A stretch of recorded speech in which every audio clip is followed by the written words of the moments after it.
तो hello everyone, hope you all are doing good. तो पहले तो प्लान था फिनांशियल्स के 10 बिजनेस को डिस्कस करने का। बट चलिए उसको कल ही डिस्कस करते हैं ताकि अच्छे से डिस्कस हो पाए। तो अभी के लिए क्या करते हैं, दो रिटेल बेस्ड कंपनीज को डिस्कस करेंगे। ऑल दो काफ़ी कंपनियों के नंबर्स आ गए हैं, बट चलिए यहाँ पे दो ही कंपनियों को फोकस करते हैं।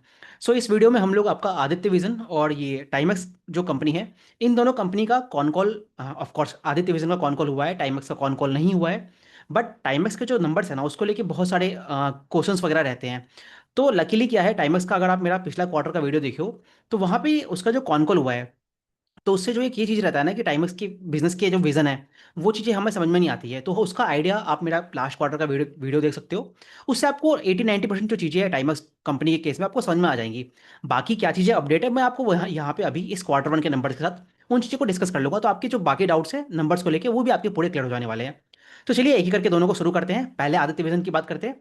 तो आदित्य विजन को हम लोग पहले से डिस्कस करते आए हैं, रिटेल बेस्ड कंपनी है। यशोवर्धन सिन्हा जी जो इनके बेसिकली कंपनी को चलाते हैं, बिहार से निकली हुई कंपनी है।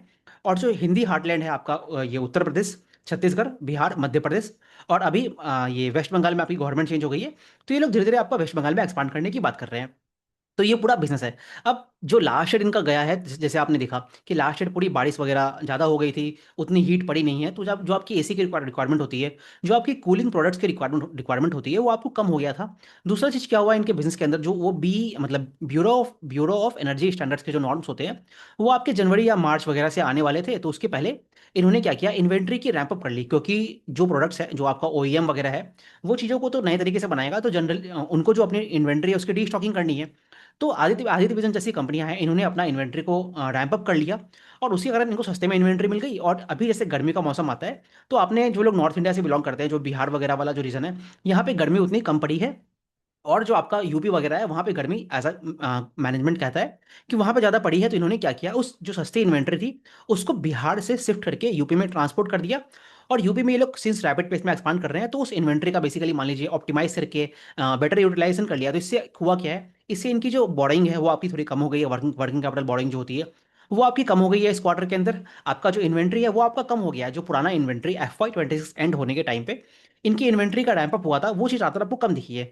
तो जितने भी ये कैश फ्लो पर्सपेक्टिव से होता है ना, मतलब जो वर्किंग कैपिटल चीज़ें हैं, उस पर्सपेक्टिव से क्वार्टर वन इनका काफ़ी अच्छा गया है। तो ये चीज़ है। अब देखते हैं इनके नंबर्स कैसे आए हैं। तो नंबर्स वगैरह जो है, ये जो अभी हमने डिस्कस किया, इससे आपको इनके नंबर्स वगैरह को समझने में काफ़ी हेल्प मिल जाएगा। तो देखिए चलिए अब देखते हैं नंबर्स क्या है। तो देखिए अब जो कंपनी है, कंपनी अपना हर साल लगभग मान लीजिए वही 20 से 25% के बीच में ग्रो करने की बात करता है। वहीं पर अगर आप इनका रेवेन्यू देखोगे, इस पर्टिकुलर क्वार्टर में लगभग 26% पे ग्रो किया है। अब ये नंबर सिग्निफिकेंट क्यों है, दो चीज़ें हैं। पहले तो आप ये देख सकते हो कि लास्ट ईयर जो था, वहाँ पे आपका नंबर्स उतना अच्छा नहीं आया था, बिकॉज समर वगैरह जो थे लास्ट ईयर में कम आए थे। तो ये जो नंबर है, पहला आपका एक हाई लो बेस पे है, पहला वो चीज़ देखना है। दूसरा क्या है, ऑल दो बिहार में चीज़ें आपकी उतनी अच्छी नहीं थी। और ये होता है ना कि मोदी जी ने जो अनाउंस किया था कि ये पूरा फ्यूल के शॉर्टेज वगैरह हो गए, गोल्ड परचेज मत कीजिए, तो वहाँ पे क्या हुआ, जो कंज्यूमर का सेंटिमेंट है थोड़ा चेंज हो गया था। तो उस कारण भी चीज़ें आपकी थोड़ी सी डिले वगैरह हुए थे। बट सिंस इनका यूपी में अच्छा टेलविंड वगैरह आया, तो वहाँ से आपको दिख रहा है कि इनके नंबर्स काफ़ी अच्छे आए हैं from the top line point of view. At the same time इनका जो एबिटा है, जो हमने बात किया अभी आपसे कि बेसिकली इन्वेंट्री वगैरह है, तो वहाँ पे इनको कुछ हेल्प मिल गया। ऑल दो इनका जो सेम स्टोर सेल्स ग्रोथ है, उसका नंबर कुछ आई थिंक 18% पे आया है। तो बाकी जो वॉल्यूम ग्रोथ है वो भी आपका 80-90% पे आया है। और कुछ ASP इंक्रीज का भी इनको फायदा मिला है। और इससे इंपॉर्टेंट चीज क्या है, ये जो कंपनी हर साल लगभग मान लीजिए इनके पूरे 210 स्टोर्स हैं अभी, पूरा वही हिंदी हार्टलैंड के अंदर। तो उसमें से क्या है, अभी कंपनी ने क्या किया, क्वार्टर वन के अंदर बहुत सारे स्टोर्स खोले नहीं है। उसको क्या किया, इन्होंने ऑप्टिमाइज किया और आने वाला जो समय है वहां पे अपने स्टोर्स खोलेंगे। ये बिल्कुल वैसा ही है जैसे PN गडकरी कर रहा है ना, कुछ उस तरह का समझ सकते हो आप। हालांकि दोनों की फिलॉसफी थोड़ी अलग अलग है। तो कंपनी क्या है, इनका जो H2 आएगा वहां पे अपने स्टोर्स खोलेंगे। अब स्टोर्स कहाँ पे खोलने वाले हैं, अगेन आपका main focus area Uttar Pradesh प्रदेश रहेगा। बाकी ये लोग मध्य प्रदेश में, छत्तीसगढ़ में, और आपका जो वेस्ट बंगाल है, वेस्ट बंगाल में कहाँ पे खोलेंगे, जो आपकी बिहार से सटी हुई ये डिस्ट्रिक्ट्स होती है ना, जैसे आपकी सिलीगुड़ी हो गया जो नॉर्थ वेस्ट बंगाल में है, फिर आपका आसनसोल है, दुर्गापुर है, इन सभी जगहों में ये लोग अपनी स्टोर्स वगैरह खोलने की बात करते हैं। तो ये कंपनी कुछ इस तरह से चल रहा है। तो अगर आप इनका क्वार्टर वन का नंबर देखोगे ना, तो ये आपको थोड़ा रिलेटिवली आप समझ सकते हो कि एक एक्स्ट्रा मतलब अच्छा नंबर आया है। लेकिन क्या ये नंबर सस्टेनेबल है? तो क्या होगा ना, जैसे आने वाले क्वार्टरों में, जैसे मान लीजिए आपका बेस नॉर्मलाइज होगा, फिर इसके बाद मान लीजिए आपकी जो नए नए स्टोर्स खोलोगे, तो वहाँ पे आपकी जो ऑपरेटिंग कॉस्ट वगैरह होती है, वो चीज़ें आपको अगेन आता हुआ दिखेगा। तो वहाँ पे आपको जो मार्जिन है, देर इज ए प्रोबेबिलिटी कि इनके जो मार्जिन क्वार्टर वन के अंदर आए हैं वो आपकी नॉर्मलाइज हो जाए। अब नॉर्मलाइज मार्जिन होता क्या है, कंपनी वही अपना जो ग्रॉस मार्जिन लेवल है वहाँ पे कुछ 13-15% के बीच में रखने की बात करता है, और जो EBITDA है वो आपका 8 से 10% करने की बात करता है। तो उस कंटेक्स्ट में आपको इस बिजनेस को देखना है, और बाकी ये लोग वही बात करते हैं कि लगभग हम लोग 30% पे एक्सपांड करने की 30 स्टोर्स हर साल खोलने की बात कर रहे हैं। तो ये पूरा इस कंपनी के बारे में है, जो इनके नंबर्स वगैरह आए हैं। अब इनके नंबर को हमें कैसे देखना चाहिए, तो देखिए, अब अगर आप देखोगे ना आदित्य विजन को, तो आदित्य विजन का जो बिजनेस मॉडल है, अगर आप इनको देख रहे हो, इनके जो पीयर्स वगैरह हैं, जैसे अगर अभी ये लोग वेस्ट बंगाल में खोलने वाले हैं, तो वेस्ट बंगाल में भी बहुत सारे रिटेल शॉप्स होते हैं जो आपका इस तरह के बेसिकली प्रोडक्ट्स को बेचता है, जैसे एसी फ्रिज वगैरह हो गया। बाकी आपकी जो नेशनल प्लेयर्स है, जैसे आपका ये क्रोमा वगैरह होते हैं, उन सभी जगहों से इनको कॉम्पिटिशन मिलता है। एक और कंपनी है आपकी इलेक्ट्रॉनिक स्मार्ट करके, जो आपकी दिल्ली वगैरह के आसपास काम करती है। अब आप देखोगे ना, जो आदित्य आदित्य विजन का पूरा बिजनेस मॉडल है, तो आपको क्या दिख रहा है, इनको अल्टीमेटली जो इनके ओईएम है वहां से अपनी इन्वेंट्री को परचेज करना पड़ता है। तो आप देख रहे हो, जो आपकी ओईएम होता है उसके साथ एक जो आपकी ये रिटेलर कंपनी है, इसके पास उतना प्राइसिंग पावर होता नहीं है, बिकॉज जो आपका ओईएम है वो आपको जो आपका प्रोडक्ट है अपने उसी कॉस्ट में बेचेगा। तो उसके बावजूद भी क्या हुआ ना, जो बाकी इनके पीयर्स वगैरह हैं वहां पे सबको मार्जिन प्रेशर आ गया, इन्वेंट्री की दिक्कतें आने लग गई। उसी कंटेक्स्ट में अगर आप देखोगे ना, तो जो ये बिजनेस है, ये लोग पिछले कुछ समय से आप देख रहे हो कि बहुत अच्छे तरीके से, मतलब जितनी भी चीज़ों को मैनेज करना है उन सभी चीज़ों को करते हुए आगे बढ़ते हुए आ रहे हैं। तो उस कंटेक्स्ट में देखोगे ना, इस बिजनेस के अंदर जो आपका मतलब प्राइसिंग पावर होता है वो आपको उतना ज़्यादा नहीं है, बिकॉज एक तरफ आपका कस्टमर हो गया, उसको सही रेट पे अपने प्रोडक्ट्स चाहिए, वहाँ पे अगर कुछ भी ज़्यादा मिला आपको, तो वो जो कस्टमर है आपका वो किसी और शॉप में चला जाएगा, बगल में क्रोमा होता है तो वो कहीं और चला जाएगा। तो पहला चीज़ वो हो गया। दूसरा, आपका जो ओईएम होता है वहाँ से भी आपको उतना कुछ, मतलब जो ओईएम है वो भी अपना तो प्राइस लेगा ही वहाँ पे, तो उतना भी कुछ आपको प्राइसिंग पावर वहाँ पे नहीं मिलता है। तो दोनों तरफ से सैंडविच होने के बाद भी कंपनी अपना जो रिटेल मॉडल है उसमें काफ़ी अच्छे से एक्सपांड कर रहा है। तो ये इस बिजनेस के लिए काफ़ी अच्छी चीज़ है। अब यहाँ से इस बिजनेस का ऑपरेटिंग लिवरेज मिलने के स्कोप क्या है, तो देखिए, आपने ये देख लिया कि इस बिजनेस के पास कुछ खास प्राइसिंग पावर है नहीं। तो जो भी आपको ऑपरेटिंग लेवरेज मिलता है वो आपको मिलेगा आपकी बिजनेस की इफिशिएंसी से। मतलब आप कितना ये कॉस्ट वगैरह में कंट्रोल कर पाते हो, आपकी जो स्टोर है वो कितनी मैच्योर हो पाती है, वहां से आप कितना same store sales growth growth निकाल पाते हो, इन सभी चीज़ों से आपका पूरा डिपेंड करेगा आप अपने शॉप से कितना ऑपरेटिंग लेवरेज निकाल पाते हो। अब इसी कंटेक्स्ट में अगर आप देखोगे ना, लास्ट 3 साल में इस बिजनेस ने लगभग मान लीजिए 210 स्टोर्स खोले हैं। उसमें से लगभग मान लीजिए 50% जो स्टोर्स हैं वो आपका मान लीजिए अभी मैच्योर हो रहा है। तो ऑल्दो कंपनी ने कुछ ऑपरेटिंग लिवरेज के बारे में बोला नहीं है, बट अगेन देखते हैं कि आने वाले क्वार्टरों में क्या ये जो मार्जिन है आपके 9-10%, जो 8%, 8 से 10% रखने की बात करते हैं, वहां से कितना आपको ह्यूज स्कोप मिलता है मार्जिन एक्सपांसन का। बिकॉज उससे काफी ये जो बिजनेस है ना, इसकी जो फ्यूचर में ट्रैजेक्टरी है वो आपको डिटरमाइन होगी। तो ये चीज़ है। बाकी कंपनी का जो स्टोर ओपनिंग गाइडेंस है वो आपका कंजर्वेटिव है, जो मैनेजमेंट ने कॉन कॉल के अंदर कहा है। जिन जिन एरियाज की बात की है, अगर आप उनके स्टोर्स के नंबर को जोड़ लोगे तो वो आपका 30 स्टोर से ऊपर आता है। सो लेट्स होप कि कंपनी वहाँ पे और एक्स्ट्रा स्टोर्स खोले, और FY 28 में ये लोग वही बात करते हैं कि वहाँ पे ये लोग और भी 30 स्टोर से ऊपर बढ़ाने की बात कर रहे हैं। अब इसका कारण क्या है, इसका कारण यही है, बिकॉज आप देखेंगे ना, जैसे वेस्ट बंगाल है, वेस्ट बंगाल एक इनका मान लीजिए प्लांट था नहीं कि हम लोगों को वेस्ट बंगाल में अभी आना है, बिकॉज इनका पूरा फोकस मान लीजिए आपका ये उत्तर प्रदेश के आसपास था, बाकी कुछ छत्तीसगढ़ में खोलने खोलने की बात कर रहे थे। तो अभी क्या हुआ है, जैसे वेस्ट बंगाल में गवर्नमेंट चेंज हुई है, तो इनको एक तरह से एक नया पूरा ज्योग्राफी मिल गया ना, नया टाइम मिल गया आपको एक्वायर करने के लिए। तो उस कंटेक्स्ट में हो सकता है कि मैनेजमेंट अपना यहाँ से स्टोर ओपनिंग बढ़ाए। तो लेट्स होप कि बाकी और भी तेजी से थोड़ा ग्रो कर पाए। तो ये पूरा इस कंपनी के बारे में है, आई होप आपको चीज़ें समझ में आ गई होंगी। बाकी इस कंपनी के केस में क्या है ना, यहाँ पे आप कितना भी मैनेजमेंट अपना फोकस कर ले सीजनलिटी को काउंटर करने का, बट जैसे देखिए अभी इन्होंने क्वार्टर 1 में क्या किया, बिहार में बारिश वगैरह हुई तो इन्होंने अपने इन्वेंट्री को शिफ्ट कर लिया उत्तर प्रदेश के अंदर। तो वहां से इनका जो रेवेन्यू ग्रोथ है वो आपका आ गया। लेकिन आप ये सोचिए कि इन जनरल जो इंडिया की क्लाइमेटिक कंडीशन है, जो आपका पूरा ये गैंजेटिक प्लेन्स है, मतलब जो पूरी यूपी बिहार वगैरह है, यहाँ पे तो अभी आपकी क्लाइमेटिक कंडीशन सेम रहती है। और जो रेफ्रिजरेटर है, जो आपकी एसी वगैरह है, उसकी रिक्वायरमेंट तो आपको गर्मी में ही मिलेगी। तो सीजनलिटी वाला जो फैक्टर है इस बिजनेस के अंदर आपको लेके चलना है। तो ये चीज़ है। बाकी अगर मैं आपको ये वैल्यूशंस वगैरह के बारे में आप देखोगे ना, तो कंपनी का वैल्यूशंस ऑलरेडी हाई है। जनरली जो रिटेल मॉडल्स होते हैं वहाँ पे आपको वैल्यूशंस रिलेटिवली हाई ही मिलेगा। तो वहाँ पे देखोगे तो इस कंपनी का 50 से 60 के पी पे ये चल रहा है। तो ये पूरा इस बिजनेस के बारे में हो गया है। अब चलिए हम लोग टाइमेक्स को डिस्कस करते हैं। तो देखिए, अब टाइमेक्स के जो नंबर्स आते हैं, इसको नंबर्स को लेके बहुत सारी चीज़ें चलती हैं। तो टाइमेक्स को अगर आप पहले थोड़ा मैं आपको कुछ बैकग्राउंड देता हूँ। तो टाइमेक्स का क्या है, पूरा बिजनेस कैसे काम करता है, तो देखिए, इनका एक ट्रेड चैनल है। ट्रेड चैनल क्या होता है, जो आपकी पूरी B2B सेल्स वगैरह होती है, जैसे आपका B2B में पूरा सेल कर दिया, तो लगभग मान लीजिए एक ह्यूज चंक ऑफ जो रेवेन्यू होता है ना, वो आपका मतलब 60% जो है पूरा ट्रेड चैनल से आता है। फिर मान लो आपका जो 25% होता है वो आपका ई-कॉमर्स से आता है, जहाँ पे इनका 1P और 3P में ये लोग काम करते हैं। ये पूरा इनका ट्रेड चैनल्स हो गया। इसके अलावा ये लोग क्या करने की बात कर रहे हैं, आपका ये जो क्विक कॉमर्स होता है ना, जेप्टो, फ्लिपकार्ट, ब्लिंकिट, जो भी है ये सारी चीज़ें, इनकी तरफ ये लोग जाने की बात कर रहे हैं। बट यहाँ पे जो इनका बेस है वो काफ़ी छोटा है। तो अगर आप देखोगे इनका पूरा जो बिजनेस है वो आपका एक लार्ज चंक आपका ट्रेड चैनल से आता है, बाकी आपका ई-कॉमर्स से आता है। तो ये पूरा इनका बिजनेस का वर्टिकल है। बाकी इनका कुछ रिटेल वाला सेगमेंट है, बट रिटेल रिटेल वाला जो सेगमेंट है वो बहुत ही मिनिस्कुअल है, तो वहाँ पे उतनी कुछ खास चीज़ें है नहीं। तो ये कंपनी के बारे में है। अब ये कंपनी की जो बद्दी में प्लांट है, बद्दी में ये लोग कुछ 3 लाख, सॉरी 3 मिलियन वॉचेस बनाते हैं। और वो वॉचेस बनाते हैं, डबल शिफ्ट में चलाते हैं, तो उससे 5 मिलियन वॉचेस बनती है। अब दीपावली जब खत्म होगा इस पर्टिकुलर साल में, तो ये कंपनी अपने केपेक्स को बढ़ाएगा।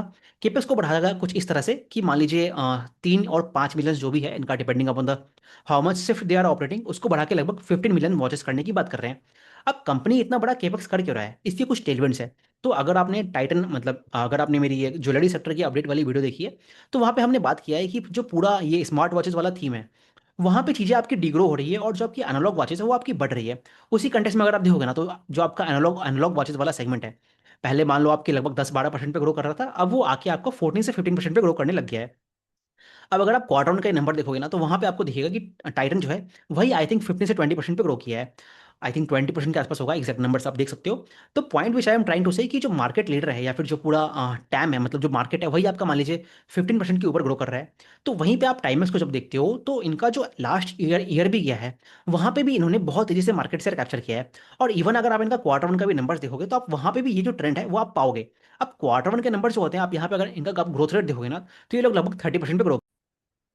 और जो आपका इनका एबिटा है, वहां पे आप देखोगे इनका लगभग मान लीजिए मार्जिन एक्सपांशन हुआ है। अब ऑल तो आपको दिखेगा कि ये क्वार्टर ऑन क्वार्टर यहाँ पे आपको मार्जिन में डिप दिखेगा। And at the same time जो आप इनका रेवेन्यू नंबर भी देखोगे ना, तो आपको दिखेगा कि क्वार्टर ऑन क्वार्टर डिप है। अब इस नंबर को कैसे देखना चाहिए, तो सिंपली है। तो देखिए, ये कंपनी हमने बात किया कि ट्रेड चैनल्स में काम करता है और आपका ई कॉमर्स में काम करता है। अब इनकी वॉचेस है वो खरीदता कौन है। अब एक चीज़ आपको पहले समझना ये पड़ेगा कि जो पूरा टाइमक्स का बिजनेस मॉडल है ना, वो पूरा आपका B2B है। जो इनका B2C वाला मॉडल है, वो मान लीजिए इवन मतलब रेवेन्यू में कुछ नेग्लिजिबल कंट्रीब्यूशन है। तो ऑलमोस्ट जो इनका पूरा बिजनेस है वो आपका B2B में काम करता है। तो जब आप एक B2B में काम करते हो ना, तो जो आप सीजनलिटी निकालते हो, जब क्वार्टर वन क्वार्टर टू निकालते हो, जो आप H2 के लिए कहते हो कि जो पूरा रिटेल के लिए H2 जनरली आपका बिजनेस हैवी होता है, तो वहां पे आपको एक क्वार्टर शिफ्ट करना पड़ेगा। कहने का मतलब क्या है, अब ऐसे देखिए, जो आपका मान लीजिए मिंत्रा है, तो मिंत्रा को अगर इनसे पूरी वॉचेस खरीदनी है, तो अगर उसको दीपावली में मिंत्रा को वॉचेस सेल करना है, तो वो दीपावली के पहले खरीदेगा ना। जो RFQs होते हैं, रिक्वेस्ट फॉर कोटेशंस वगैरह होते हैं, वो आपको एक क्वार्टर पहले मिलेगा। तो टाइमेक्स के लिए क्या होता है, जो आपका क्वार्टर टू और क्वार्टर थ्री जो होता है, वो आपका सीजनली मोस्ट हैवी क्वार्टर होता है। तो जब आप क्वार्टर वन के नंबर देखते हो ना, तो ये आपको सीजनली वीक ही दिखेगा। तो उस चीज़ों को लेकर रखना है। अब ये सारी चीज़ें आप मेरी पिछले क्वार्टर की वीडियो में देख सकते हो, वहाँ पे काफ़ी अच्छे से एक्सप्लेन किया है। अब देखिए, ये जो कंपनी है ना, यहाँ पे ये जो मार्जिन की ट्रैजेक्टरी है, इसको लेके काफी क्वेश्चंस आते हैं कि कितना सस्टेनेबल है। तो इस चीज को देखते हैं। तो देखिए, अब कंपनी ने जो कहा है बेसिकली, जो इनका मार्जिन है, कंपनी कहता है, देखिए पहली बात तो क्या है, कंपनी के पास प्राइसिंग पावर है। अब जिस कंटेक्स में इसका बिजनेस FY 26 में एंड हुआ था, तो वहां पे आपने देखा वो पूरे जियो पॉलिटिकल इशूज वगैरह चल रहे थे। आपकी गोल्ड की प्राइसेस हो गई, आपकी सिल्वर की प्राइसेस है, फिर आपकी ये कॉपर की प्राइसेस होती है, जो ये सारी चीजें आपकी वॉचेस में यूज होता है। इसके बाद आपकी जो जापानीज मूवमेंट्स होती है, मूवमेंट्स क्या होती है, जो घड़ी के अंदर आपकी जो जो भी मतलब अंदर गियर्स वगैरह लगे होते हैं ना, छोटे छोटे, वो सभी चीज़ों को मूवमेंट्स कहते हैं। वो कहाँ से आता है, वो आपका जापान से आता है और आपका स्विट्जरलैंड से आता है। तो वो जो जापानीज मूवमेंट्स है, उन चीज़ों के कारण आपको देख रहे हो कि सेक्टर में जो पूरी वॉच सेक्टर है, वहाँ पे कुछ हेडविंड्स थे। उसके कारण भी आप देख रहे हो कंपनी का टॉप लाइन 30% पे ग्रो किया है, और इवन मार्जिन में एक्सपांशन मिला है। इससे आप क्या चीज़ें निकाल पाते हो, इससे आपको ये दिख रहा है कि कंपनी के पास प्राइसिंग पावर है। तो कंपनी ने पिछले क्वार्टर का जो कॉन कॉल था, वहां पे भी इन्होंने यही कहा था कि हम लोग लगभग 10 से 15% जो है प्राइसिंग इंक्रीज लेने वाले हैं। तो क्या होता है, कंपनी ने ये देखा कि भाई जो आपका रॉ मटेरियल का इंपैक्ट है, उस चीज़ों के लोग कस्टमर को पास ऑन कर पा रहा है। उसी कारण तो इस कंपनी का मार्जिन इंप्रूव हुआ है ना। तो इस कंटेक्स्ट में देखिए, तो यहाँ से भी आप इस बिजनेस को है ना, जैसे आदित्य विजन हम लोग डिस्कस कर रहे हैं, तो वहाँ से भी आप कंपेरेटिव एनालिसिस कर सकते हो कि कैसा बिजनेस मॉडल होता है। तो ये देखिए, अब हम लोग बात करते हैं मार्जिन की, यहाँ से कितना इंप्रूव होने की स्कोप है। तो कंपनी जो कहता है कि हम लोग मार्जिन को चाहे तो मतलब इवन 20% तक लेके जाने की बात करते हैं ये लोग। बट जैसे हमने सेल्वो गोल्ड के केस में देखा था, या फिर जो मार्केट में ये ऑलरेडी आपका 30% में ग्रो कर रहा है।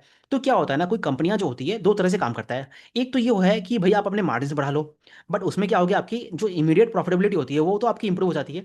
बट जो कस्टमर्स है आपका, वो क्या पता दूसरे ब्रांड के पास चला जाए, तो उससे क्या होती है, आपकी टॉप लाइन अफेक्टेड हो जाती है।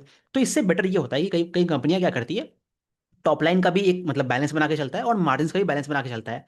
अब यही चीज जो है आपका सेंको गोल्ड भी कर रहा है, जो आपकी पूरी वेस्ट बंगाल वाले एरियाज में काम करता है। तो अगर आप इस कंपनी के लिए पास लेके आओगे ना, तो कंपनी वही कहता है कि आने वाले 2-3 सालों के अंदर ये लोग जो मार्जिन है अपना 15 से लेके आई थिंक 17% के बीच में रखने की बात करते हैं। तो जब आप इनका नंबर्स देख रहे हो ना FY 27 के अंदर, तो आपको दिखेगा यहाँ पे आपको बहुत ज्यादा मार्जिन इंप्रूव होने के स्कोप नहीं दिखते हैं क्वार्टर ऑन क्वार्टर। ऑल दो क्वार्टर वन में ही अगर इनका 16% के ऊपर मार्जिन आ गया है, तो there is a high probability कि आने वाला क्वार्टर जो इनका बेस मतलब वहाँ पे बड़ा होगा, तो वहाँ पे भी आपको मार्जिन में बेटर ट्रैजेक्टरी दिखेगी।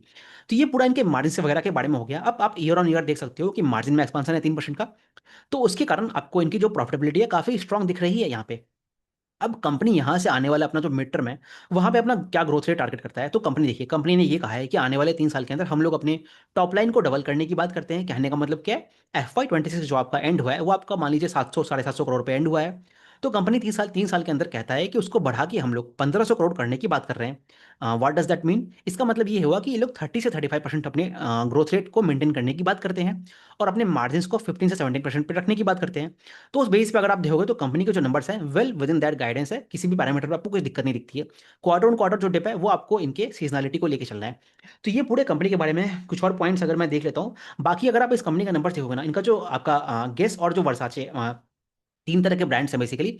आपका जो टाइमेक्स मेन ब्रांड है, फिर आपका जो गेस ब्रांड है। अब अगर आप देखोगे ना तो दोनों ब्रांड काफी अच्छा कर रहा है। अगर मैं आपको बताऊं तो इनका ये अगर गेस गेस आपका 74% पे ग्रो किया है, और जो टाइमेक्स है वो आपका 42% पे ग्रो किया है। इसके अलावा भी इनके ब्रांड्स है, जैसे वर्साचे हो गया, टॉमी हिलफिगर हो गया, बाकी इनसे भी इनका कोलेबोरेशन रहता है। तो ये सारी चीजें हैं। और एट द सेम टाइम अगर आप देखोगे ना, इनका जो ई कॉमर्स है वो भी काफी अच्छा किया है। तो अगर मैं आपको बताऊं तो ई कॉमर्स जो है लगभग आपका 67% पे ग्रो किया है। ट्रेड चैनल जो है वो आपका 51% पे ग्रो किया है। तो ये पूरा कंपनी के बारे में है। अब मैं आपसे बात कर लेता हूँ इनका जो पूरा ये मतलब वैल्यूशंस वगैरह के बारे में जो बातें हैं। मेरा टैब गिर गया है। तो अगर मैं आपसे इनके वैल्यूशंस वगैरह के बारे में बात करूं, तो अगर आपने देखा लास्ट ईयर जो इनका एंड हुआ है, वहां पे जो इनके मार्जिन थे आई थिंक कुछ 14-15% के बीच में मार्जिन थे। अब आप क्वार्टर वन में देख रहे हो इनका लगभग 16% मार्जिन रहा है। तो आप ये देख सकते हो कि इनका जो ईयर ऑन ईयर जो है लगभग, अगर मान लीजिए कंजर्वेटिव भी लेके चले, जैसे ये लोग कहते हैं कि 30% पे ग्रो करने की बात करते हैं, तो वहां से भी आपको दिख रहा है कि FY 2027 जो है, यहाँ पे आपके जो मार्जिन है वहां पे इंप्रूव होने का स्कोप है। कहने का मतलब क्या है, 2 परसेंटेज पॉइंट जो है वो आपका मार्जिन इंप्रूव होने का स्कोप है।